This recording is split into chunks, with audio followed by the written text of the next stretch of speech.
This video is brought to you by Nebula. Today, confusion over Biden's Gaza peace proposal, Mexico elects its first female president, and South Korea responds to North Korea's trash balloons. From TLDR News, this is your daily briefing for Monday, the 3rd of June, 2024. On Friday, US President Joe Biden set out what he described as an Israeli proposal for a peace deal in Gaza, urging Hamas to accept it and adding, "It's time for this war to end." However, the speech and the responses to it, particularly from Israeli figures, have left people somewhat confused, as it's not actually clear that there is support for the proposal in Israel. So let's unpack the proposal announced by Biden and explore exactly what's going on.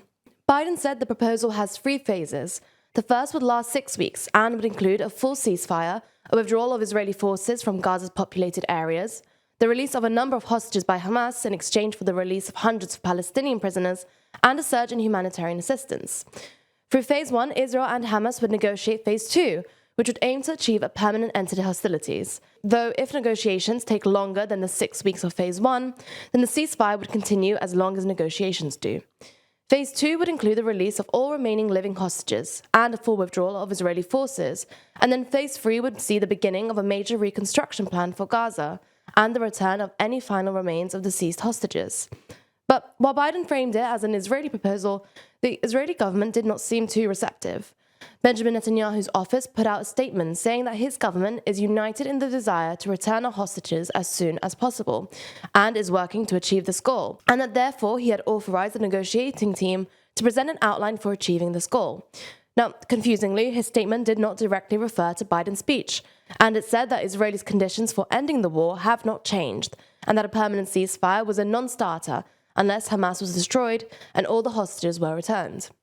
Biden, in a speech, sought to persuade Israel that one of its main objectives has been achieved, because at this point, Hamas is no longer capable of carrying out another October 7th, because Israel has devastated them.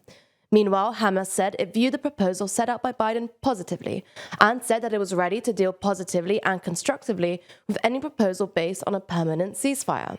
But exactly how Israel proceeds remains to be seen. The more centrist elements of Israel's war cabinet, like Benny Gantz, have been pushing Netanyahu to secure a ceasefire and hostage release deal, and has threatened to withdraw from the government if a day after plan for Gaza isn't committed to by 8th of June. However, Netanyahu's far-right ministers have explicitly rejected the proposal set out by Biden and threatened to collapse Netanyahu's government if he agrees to it. Now, there's more on the way, but remember to subscribe and ring the bell for more daily briefing tomorrow. Plus, if you want to support the channel like Sav, then consider joining the TLDR membership program for just $1.99. Mexico has elected a new president, Claudia Sheinbaum, who is the first woman and Jewish person to take office. On Sunday, nearly 30 million Mexicans voted in the election, which also elected some 20,000 municipal governors and councillors. Sheinbaum's left-wing Morena party won a landslide victory, with nearly 60% of the vote, 30% more than the second-place candidate. So, who is Mexico's new president, and what are her policies? Well, since 2018, Sheinbaum has been head of government of Mexico City, and she served as Secretary of the Environment under outgoing President AMLO back in the early 2000s. Her background is in scientific research, as she was an energy engineer at the Intergovernmental Panel on Climate Change, and contributed to a group that won the Nobel Peace Prize in 2007. As expected, her political platform is squarely focused on the energy transition, although she'll also have to manage Mexico's slowing economy and deteriorating security situation.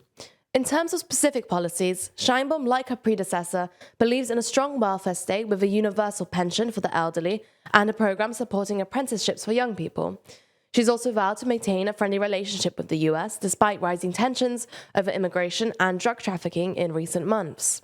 Now, we've got a full video on the Mexico election results coming out on TLDR Global tomorrow, so do keep an eye out for that. Now, over to India.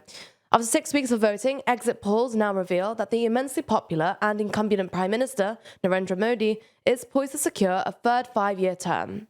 Polls this weekend, conducted by 6 Indian TV stations and agencies, showed the Modi-led National Democratic Alliance winning a comfortable majority of between 353 and 401 seats in India's 543-seat lower house, and easily have beaten the opposition India Alliance, a coalition of more than 24 parties, including the former ruling Indian National Congress. Now, campaigning under the slogan Modi Guarantees, the incumbent Prime Minister has made promises of continuing his welfare schemes that benefit hundreds of millions of Indians.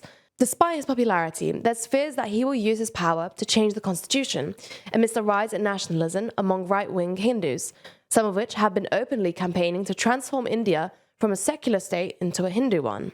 Now, despite the exit polls revealing that Modi has won a majority, exit polls in India do have a patchy record, and the opposition alliance have maintained a stoic confidence that they will secure a majority on counting day, which is tomorrow, so keep an eye out to be briefed on the election results on Daily then. It's been announced today that South Korea plans to suspend a military no-fly zone agreement signed with North Korea in 2018 aimed at easing tensions. This announcement comes after North Korea launched hundreds of balloons carried by the wind across the border that dropped trash throughout South Korea. Seoul called the balloons a provocation, and Pyongyang has said the balloons were in retaliation for a propaganda campaign by North Korean defectors and activists in the South. Now, these activists regularly send inflatables containing anti-Pyongyang leaflets with food, medicine, money, and USB sticks, loaded with K-pop music, videos, and dramas across the border. Seoul's National Security Council said that it would raise the plan to suspend the entirety of the military agreement for approval by the cabinet at a meeting on Tuesday. Now, these escalations are all especially alarming because of North Korea's nuclear capabilities.